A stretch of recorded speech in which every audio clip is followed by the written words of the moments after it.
Hai Sobat Rebahan, selamat datang di channel hiburan kamu rebahan. Admin akan membacakan kelanjutan cerita sebuah novel yang sangat menarik, yang sangat seru, yang sangat menghibur, yang sangat membuat kita penasaran jika tidak mengetahui cerita kelanjutannya, yang sangat layak untuk diikuti dari awal hingga akhir. Tetapi sebelum melanjutkannya, pastikan kalian sudah subscribe channel ini dan aktifkan lonceng notifikasinya agar tidak ketinggalan jika admin upload video terbaru. Jika kalian menyukai cerita seperti ini, jangan lupa like, jika berkenan share juga ke teman lainnya agar teman-teman lainnya juga akan mendapatkan informasi di channel ini tentang hiburan di channel ini. Inilah sebuah cerita novel yang berjudul The Story of Yi-Chen. Baik, kita lanjutkan di part ke 307 bertepatan dengan bab ke 1455. Cari tahu dengan jelas siapa kamu. Meskipun Gu Yanjeng sedikit takut dengan kekuatan Yichen, tetapi ketika mendengar ini wajahnya masih penuh dengan penghinaan. Dia memandang Yichen dan mencibir. Aku sudah bilang bahwa aku sudah menyelidikimu dengan detail. Bukankah menantu berkunjung ke keluarga Xiao di Jinling hanyalah keluarga miskin di kota kecil? Untuk apa bertingkah sombong di depanku? Benar, Kyang Gang juga segera berkata dengan suara dingin. Kamu harus tahu jelas, mengumpulkan semua keluarga besar di Jinling dan menggabungkannya juga tidak sampai setengah dari keluarga Gu kami. Perkataan Gu yang Gang ini agak sombong dan berlebihan, tapi pada dasarnya tidak ada yang salah dengan kata-katanya. Dibandingkan dengan Yanjing, Jinling memang tidak termasuk kota besar. Lagi pula keluarga Song, keluarga pertama di Jinling, asetnya juga tidak lebih dari 100 miliar, masih terpaut sangat jauh dibandingkan dengan keluarga Gu. Jadi Gu yang Gang baru begitu percaya diri untuk mengatakan kata-kata arogan seperti itu tadi. Saat ini Yi Chen tersenyum tenang dan bertanya, apakah kalian tidak memikirkan bagaimana aku bisa bertemu dengan paman Gu kalau aku hanyalah menantu berkunjung dari keluarga miskin di kota kecil? Guyanjong mengangguk memandang kedua adik dan dua keponakannya dengan penuh arti dan tersenyum tanpa mengucapkan sepatah kata pun.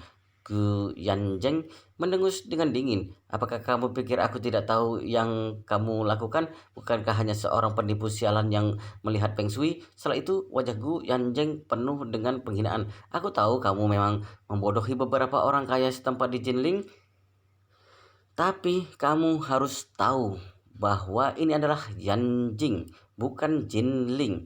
Ini barulah tempat di mana orang-orang kaya dan berkuasa berada. Kamu bisa berhasil di Jinling, apakah kamu pikir kamu juga bisa berhasil di Yanjing?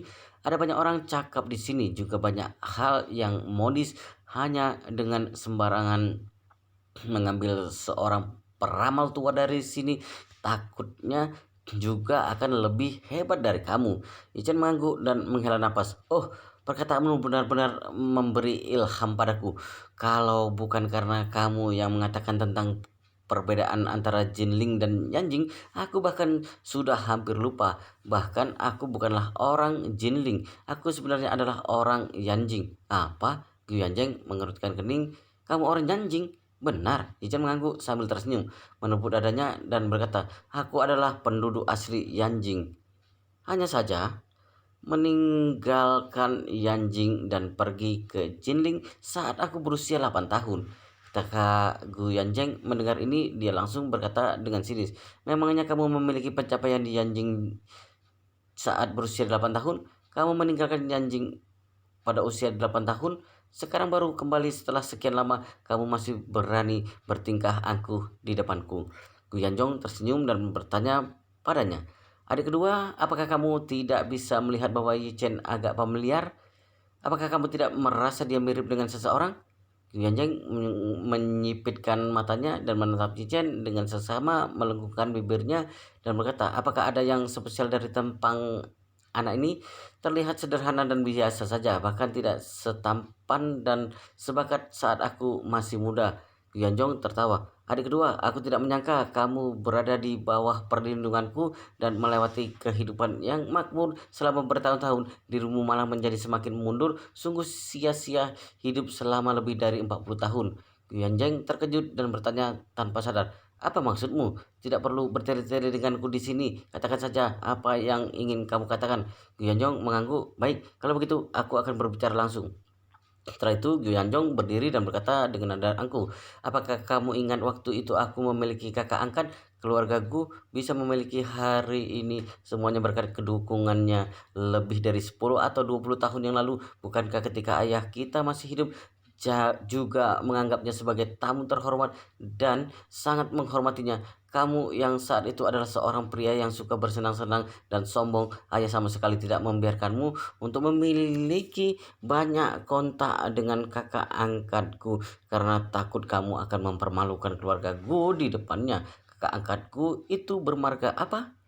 Qianzheng sudah bertahun-tahun melupakan ayah Yichen. Bagaimanapun dia sudah meninggal. Bahkan banyak kerabat mungkin tidak bisa mengingat orang yang sudah mati selama lebih dari 10 tahun. Apalagi Gu Yanzheng tidak memiliki hubungan apapun dengan ayah Yichen. Waktu itu Gu Yanzheng hanya menyaksikan kakak pertamanya melakukan ritual dengan anak yang paling luar biasa keluarga Yi. Dia merasa sangat cemburu, tapi setelah ayah Yichen meninggal, dia juga perlahan-lahan melupakannya. Tapi sekarang setelah diingatkan langsung oleh kakak pertamanya, dia langsung mengingat sosok yang tampan, berbakat, dan luar biasa itu. Dia berkata tanpa sadar setelah mendengar pernyataan terakhir kakak pertamanya, "Aku ingat dengannya, dia bermarga Ji, orang terhebat dalam keluarga Ji waktu itu." Berbicara tentang ini, seluruh tubuhnya seperti tersengat oleh listrik, matanya sangat lebar dan terus menatap Yichen. Pada saat itu, dua sosok dengan selang waktu 20 tahun tumpang tindih dalam pikirannya. Saat ini dia baru menyadari ternyata pria muda yang kuat di depannya sangat mirip dengan pria muda yang bersemangat waktu itu. Mengingat Yi Chen juga bermarga Yi dan hubungannya begitu dekat dengan kakak pertamanya, dia langsung seperti disambar petir dengan gemetar menuju ke arah Yi Chen dan bertanya kepada Gu Yanjong dengan suara gemetar, "Kakak pertama, dia apakah dia putra saudara Chang Ying, anak kedua dari keluarga Yi?" Anak kedua dari keluarga Yi yang dimaksud adalah Yi Chen, Yi Changying. Kata Changying diambil dari puisi klasik seorang pria hebat. Hari ini memiliki senjata, Changying bisa menaklukkan naga Nilakandi. Diimplikasi Yi Changying adalah keluarga Yi memiliki putra yang bisa menaklukkan naga Nilakandi, dan dia adalah anak kedua dari keturunan kedua Yi pada waktu itu. Meskipun bukan putra pertama, tetapi kemampuannya adalah yang terkuat di keluarga Yi. Di usia muda, dia bisa merencanakan strategi di dunia bisnis dan memenangkan segalanya. Di bawah kepemimpinannya, keluarga Yi bahkan bertarung bolak-balik dengan keluarga Rothschild di Eropa dan Amerika yang memiliki sejarah ratusan tahun di dunia bisnis, bahkan membuat pihak lain mengalami kerugian dan menyerah pada akhirnya. Pada waktu itu, banyak orang-orang yang kaya di Yanjing yang menganggapnya sebagai idola mereka seumur hidup. Banyak generasi kaya yang bersedih dan berharap bisa memiliki anak yang seperti Yi Changying. Banyak nona besar yang sangat mengaguminya dan menjadikannya sebagai kandidat terbaik untuk menjadi suami idaman. Menikah dengan Yi Changying ini adalah kalimat yang paling familiar di kalangan artis di Yanjing waktu itu. Waktu itu semua orang akan berbondong-bondong melamar seorang wanita cantik, tapi siapa yang pernah melihat situasi di mana semua orang akan berbondong-bondong melamar seorang pria baik? Waktu itu bahkan tidak bisa dihitung ada berapa banyak tokoh bisnis besar yang berinisiatif untuk pergi ke kediaman keluarga Yi dan berharap untuk menikahkan putri mereka dengan Yi Changying. Gu Yanjeng mau tidak mau mengingat situasi waktu itu, hanya pesona Yi Changying seorang sudah menutupi semua pria berbakat di seluruh Yanjing. Pada waktu itu semua orang menghela nafas dalam hati. Mengapa mereka harus lahir di era yang sama dengan Yi Changjing? Yi Changjing sama seperti bulan yang terang di langit malam. Siapa yang bisa bersaing dengannya? Berpikir tentang ini, Gu Yanjeng sudah bisa menyimpulkan bahwa Yi Chen adalah putra Yi Changjing. Dia mengingat sosok Yi Changjing yang tampan dan gagah perkasa waktu itu, dan hatinya langsung menjadi panik melihat Yi Chen. Dia tiba-tiba berlutut dengan satu lutut dan berkata dengan nada menyerah, Tuan Muda Ji, maafkan kecerobohanku yang tidak menyadari bahwa Anda ternyata adalah putra saudara Chang Ying." Meskipun Gu Yangang tidak berbicara untuk sesaat, tapi melihat kakak keduanya yang berlutut dengan satu lutut, dia juga segera mengikutinya di sampingnya untuk berlutut dengan satu lutut. Gu Weiliang dan Gu Weiguang tampak bingung. Mereka masih muda dan tidak tahu kejayaan Yi Changjing. Waktu itu melihat ayah mereka bahkan berlutut pada Yi Chen, mereka tercengang. Gu Weiguang yang hendak memprotes dengan keras, tetapi segera ditarik oleh Gu Weiliang yang memiliki wawasan yang lebih luas dan menutupi mulutnya. Saat ini Gu Yanzheng yang sedang berlutut dengan satu lutut benar-benar sangat sedih dan menghela napas. Ketika masih muda, aku diam-diam membuat sampah dalam hati bahwa aku akan duduk dan bersujud pada Changjing seumur hidup. Sayangnya saudara Changjing meninggal pada usia muda, jadi aku tidak pernah punya kesempatan untuk belajar sesuatu darinya. Kalau waktu itu aku punya kesempatan untuk belajar sesuatu di sisinya, hari ini juga tidak akan begitu bodoh. Mengikuti nama Yi Changjing masih membuat banyak orang paruh baya keluarga besar di Yanjing menghela napas panjang. Karena bagi keluarga besar ini tidak ada kekayaan yang sepenting keturunan yang kuat yang terus maju tanpa rasa takut. Dunia bisnis seperti medan perang, terkadang hanya sedikit kesalahan sudah bisa menyebabkan seluruh pasukan musnah dan hancur. Jadi inilah sebabnya banyak keluarga yang mengalami pasang surut dalam dunia bisnis. Bahkan ada banyak yang langsung musnah di medan perang. Kalau sebuah keluarga ingin selalu makmur dan selalu kuat, seberapa banyak uang yang ada di tangan tidaklah penting. Seberapa banyak tanah yang ada di tangan juga tidaklah penting. Yang terpenting adalah di antara keturunannya apakah ada yang bisa terus melakukan pencapaian yang luar biasa. Keluarga Yi yang hari ini sangat makmur tidak bisa dipisahkan dari fondasi tokoh yang diraih oleh Yi Changjing 20 tahun yang lalu. Karena itu orang-orang akan mengingat tentang Yi Changjing dan menganggapnya sebagai bulan yang terang di hati mereka. Sebelumnya, Yi Chen tidak menduga bahwa Gu Yanzheng dan Gu Yangang, kedua bersaudara ini, akan berlutut ketika mendengar nama ayahnya. Bisa dilihat bahwa ekspresi hormat kedua orang itu tidaklah munafik dan kemarahannya terhadap mereka juga sedikit berkurang. Saat ini Gu Yanzheng menoleh dan memandang putranya Gu Weiliang dan Gu Weiguang, putra adik ketiganya. Dia berkata, "Kalian berdua bertemu dengan keturunan saudara Changjing masih tidak cepat berlutut dan mengakui kesalahan." Gu Weiliang sudah mengerti di dalam hatinya. Meskipun dia belum mendengar terlalu banyak rumor tentang Yi Changjing, tapi dia bisa menduga bahwa Yi Chen adalah keturunan dari keluarga Yi di Yanjing. Dan melihat bahwa keluarga Gu dan keluarga Yi sama-sama salah satu dari ketiga keluarga besar Yanjing, tapi perbedaan kekuatannya tidaklah sedikit. Ada orang yang mengejek bahwa apa yang disebut dengan tiga keluarga besar Yanjing sebenarnya tidak lebih dari dua naga bermain dengan bola naga. Dua naga mengacu pada keluarga Yi dan keluarga Su. Adapun keluarga Gu hanyalah bola naga. Kekuatan keluarga Yi memang jauh lebih kuat daripada keluarga Gu. Meskipun Gu Yanjong, Gu Yanjeng, dan Gu Yangang bergabung, mereka juga bukanlah apa-apa di depan keluarga Yi. Apalagi Gu Yanjong, anak pertama keluarga Gu, berada di pihak yang sama dengan Yi Chen. Hal ini setara dengan Gu Yanjeng dan Gu Yangang. Kedua bersaudara ini tidak hanya menghadapi keluarga Yi, tapi juga setengah dari keluarga Gu. Lagi pula Gu Yanjong, kakak pertamanya, saat ini tampaknya sudah sembuh total. Kalau benar-benar ingin bertarung, anak kedua dan anak ketiga bahkan tidak bisa mengalahkan kakak pertamanya, apalagi keluarga Yi.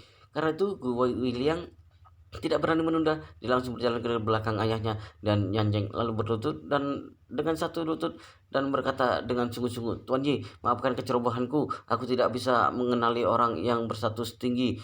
Otak Gu Weiguang tidak sebaik otak Gu Weiliang, tapi melihat situasi saat ini juga tidak berani banyak bertanya." Dia melangkah maju dan berlutut mengikuti kakak sepupunya dan berkata dengan hormat, "Tuan Ji, maafkan kecerobohanku yang tidak bisa mengenali orang yang berstatus tinggi." Ican sedikit mengangguk dan berkata dengan dingin, "Mempertimbangkan kalian yang begitu hormat pada ayahku, aku tidak akan mempermasalahkan kalian yang menghinaku tadi." Begitu kata itu keluar, mereka berempat menghela nafas lega pada saat yang bersamaan. Tapi Ican segera melanjutkan, "Tapi kalian berdua saudara saudara bekerja sama melakukan hal-hal buruk, mencoba merebut aset pamanku, juga merilis berita bahwa pamanku sakit parah, bahkan bekerja sama dengan banyak dewan direksi untuk merebut kekuasaan. Dalam hal ini kalian harus memberi solusi yang jelas pada pamanku. Kalau tidak, aku tidak akan mengampuni kalian." yang Gu Yanjeng sudah tahu bahwa rencana perbuatan kekuasaan kali ini sudah gagal total. Sekarang dia tidak bisa mengalahkan kakak pertama, tapi juga tidak mempunyai satu pemikiran yang sama dengan jajaran dewan direksi, mengandalkan dirinya dan adik ketiga untuk terus melawan kakak pertama. Itu hanyalah mimpi yang bodoh. Solusi terbaik adalah segera menyerah dan berusaha untuk bisa kembali ke keadaan semula. Karena itu dia segera memandang Gu Yanjong dan berkata dengan tulus, "Kakak pertama, masalah ini adalah hasratku dan uang dan keuntungan. Aku mengakui kesalahan dan menerima hukuman. Mulai hari ini aku akan melupakan semua motif tersembunyi dan dengan penuh hati membantu kakak pertama untuk mengelola grup Gu dengan baik." Anak ketiga Gu yang juga dengan cepat mengakui kesalahannya. "Kakak pertama, sama seperti kakak kedua, aku minta maaf padamu.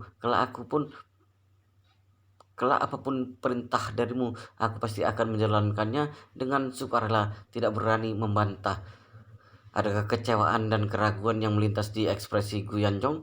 Sebenarnya dia juga tidak menyangka adik kedua dan adik ketiga akan menyerah begitu cepat. Awalnya berpikir mereka akan melawan mati-matian, tapi tidak disangka bahwa identitas Yichen dan ayahnya Yi Chanjing langsung mengecilkan nyali mereka. Jadi kemenangan mutlak yang dicapai dalam sekejap dan kedua adik mengakui kesalahannya dengan mendalam. Dia juga belum memikirkan bagaimana mengenangani mereka berdua. Pada saat ini Yichen berkata, "Karena kalian ingin mengakui kesalahan, setidaknya juga harus menunjukkannya. Meskipun aku orang luar, tapi aku juga mengajukan sedikit saran di sini. Kalian dengarkanlah.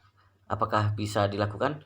Gu Yanjong buru-buru berkata, "Yichen, katakanlah." Yichen berkata sambil tersenyum, "Pamanku, keempat orang ini adalah keluarga satu darah denganmu. Aku rasa kesalahan yang mereka lakukan bisa diperbaiki." Ketika Gu Yanjeng dan Gu yang mendengar ini, mereka merasa senang dan buru-buru mengangguk setuju.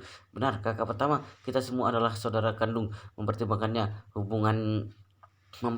hubungan darah dan menyelesaikan dan penyesalan kami yang tulus, tolong maafkan kami kali ini." Pada saat ini Yichen berkata lagi, "Kalian jangan terburu-buru. Kalian bisa dimaafkan, tapi pengampunan juga bersyarat." Guyanjeng tentu saja tahu bahwa Yichen tidak mungkin sebaik itu berinisiatif memohon maaf untuk mereka.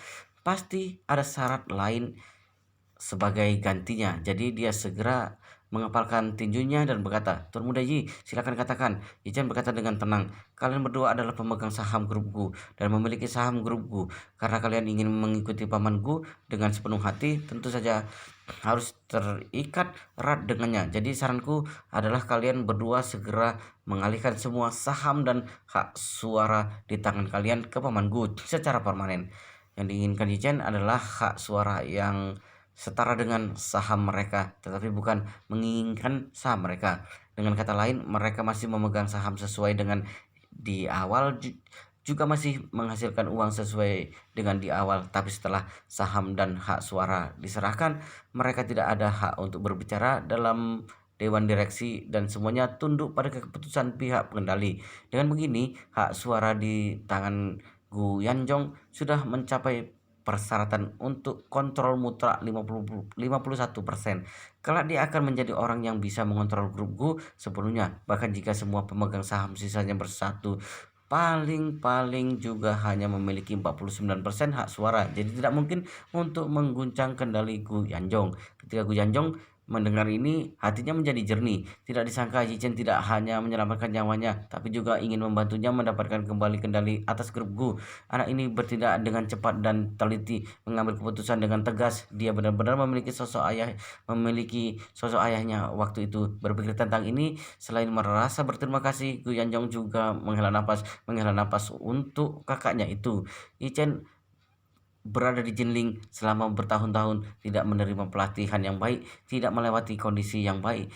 Dia benar-benar berjuang untuk bangkit dari kelas bawah sendirian, tapi tidak disangka dia sudah memiliki sosok seorang jenderal yang bermartabat. Kalau kakaknya masih hidup selama ini, kalau Yichen bisa dilatih dengan cermat di bawah tangan ayahnya, Yi Changjing, maka Yi Chen yang sekarang takutnya sudah menjadi sosok yang luar biasa di dunia. Sayangnya, adegan yang indah ini hanya bisa ditukar dengan desahan. Namun, semakin memandang Yi Chen, dia semakin merasa sangat nyaman.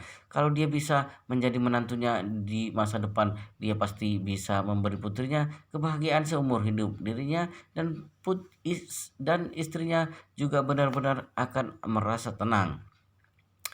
Pada saat ini, hati Gu Yanjeng terasa sangat sakit. Perkataan Yi Chen membuatnya menyadari bahwa ini sedang membantu kakak pertamanya untuk menyuruh dirinya menyerah. Di dalam sebuah perusahaan, seberapa banyak karyawan dan departemen yang kamu miliki tidaklah penting. Yang terpenting adalah seberapa banyak hak suara yang kamu miliki di dalam perusahaan. Hak suara yang setara dengan saham itu sama saja dengan senjata perebutan kekuasaan internal perusahaan. Kalau sekarang menyuruh dirinya menyerahkan semua hak suara itu sama saja menyuruh dirinya menyerahkan semua senjata dan sepenuhnya menyerah akan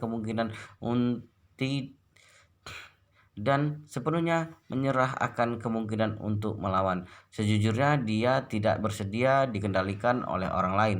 Namun memikirkan sebaliknya dia tidak punya pilihan lainnya. Tidak setuju. Meskipun tidak setuju, memangnya bisa bagaimana lagi? Bagaimanapun kakak pertama sudah sembuh. Sekarang dia juga memiliki bantuan dari tuan muda keluarga Yi. Dia sama sekali bukan lawannya. Sekarang dia masih memanfaatkan kondisi terbaik untuk mencapai hasil terbaik dan menyuruhnya menyerah tanpa menyingkirkannya. Kalau dia tidak menyetujuinya, mereka akan mengubah strategi dan memainkan trik licik pada saat itu. Bukan lagi menyerah tanpa menyingkirkan, tapi mungkin akan menyingkirkannya sepenuhnya. Memikirkan hal ini, dia menghela napas dan berkata, Tuan Muda Yi, aku setuju dengan saranmu. Aku akan menyerahkan semua hak suara. Dari tadi Gu Yanggang menunggu pendapat kakak kedua, dia sendiri punya kepribadian yang lemah dan tidak punya pendapat sendiri. Lagi pula masalah disebabkan olehnya dan kakak kedua, jadi tentu saja harus mengikuti kakak kedua untuk maju ataupun mundur. Jadi dia buru-buru berkata, Tuan Muda Yi, aku juga tidak keberatan. Yi Chen mengangguk puas dan berkata pada Gu Yanjong, Pamanku, kalau begitu kita akan meminta Departemen Hukum kemari untuk menyusun kontrak pengalihan hak suara. Setelah menandatangani kontrak, kebetulan bisa ke aula pers untuk mengadakan konferensi pers untuk mempublikasikan masalah ini. Setelah itu Yi Chen melihat waktu dan berkata, sekarang sudah jam 10 lewat. Kalau bisa dilakukan dengan cepat, segera mengadakan konferensi pers sebelum jam 11.30. Maka sebelum pasar saham pagi ditutup, harga saham grup Gu pasti akan melonjak tinggi. Benar, Gu Yanjong mengaku dengan semangat dan segera berkata, lakukan sesuai dengan perkataanmu, Yi Chen. Setelah berbicara, dia segera mengeluarkan ponsel dan menelepon asistennya. Segera minta semua staf Departemen Hukum kemari. Gu Yanjong menyerah akan perlawanan. Dia juga merasa lega. Kemudian dia mengingat masalah dirinya, adiknya, putra, dan keponakannya yang tiba-tiba kehilangan kemampuan reproduksi. Dia segera memohon belas kasihan. Tuan Muda Ji, kemarin kami berempat tiba-tiba kehilangan kemampuan dalam bidang itu. Sejujurnya keturunan keluargaku bergantung pada putra dan keponakanku. Jadi aku mohon Anda bisa berbelas kasihan. Gu Yanjong sedikit terkejut dan tidak mengerti saat Gu Yanjeng mengatakan bahwa mereka berempat kehilangan kemampuan dalam bidang itu. Sebenarnya apa maksudnya? Dan saat itu Gu Yangang, Gu Weiliang, dan Gu Weiguang juga memandang Yi Chen dengan tatapan memohon dan berharap dia bisa mengembalikan kemampuan semua orang dalam bidang itu. Saat ini Yi Chen berkata dengan tenang, pertama aku harus memberitahukan kalian dengan jelas. Bagiku masalah ini bisa dikembalikan ke keadaan semula kalau aku dalam suasana hati yang baik. Aku bisa mengembalikan kemampuan kalian berempat seperti semula. Ketika mereka berempat mendengar ini, mereka langsung sangat senang. Yang paling ditakuti semua orang adalah masalah ini tidak bisa dikembalikan. Kalau benar-benar tidak bisa dikembalikan, maka semuanya sudah berakhir. Meskipun sudah mengalah, mengakui kekalahan, menyerah mendapatkan hak suara, tapi masih tidak bisa menikmati kesenangan dari suatu hubungan. Tapi kalimat bisa dikembalikan dari Yichen segera memberikan harapan di hati mereka. Tapi Yichen mengubah topik pembicaraan dan berkata dengan ringan, meskipun bisa dikembalikan, tapi kapan itu bisa kembali tergantung pada kinerja kalian dan suasana hatiku sendiri. Kalau kinerja kalian baik dan memuaskanku, aku akan mempertimbangkannya. Wajah Qiu Yanjing dan yang lainnya langsung berubah menjadi pahit seperti pari, masih tidak bisa pulih kembali untuk sementara. Wow, luar biasa sekali guys, ceritanya sangat menarik, sangat seru, sangat menghibur, sangat membuat kita penasaran jika tidak mengetahui cerita kelanjutannya. Tetapi sepertinya di video ini di part ini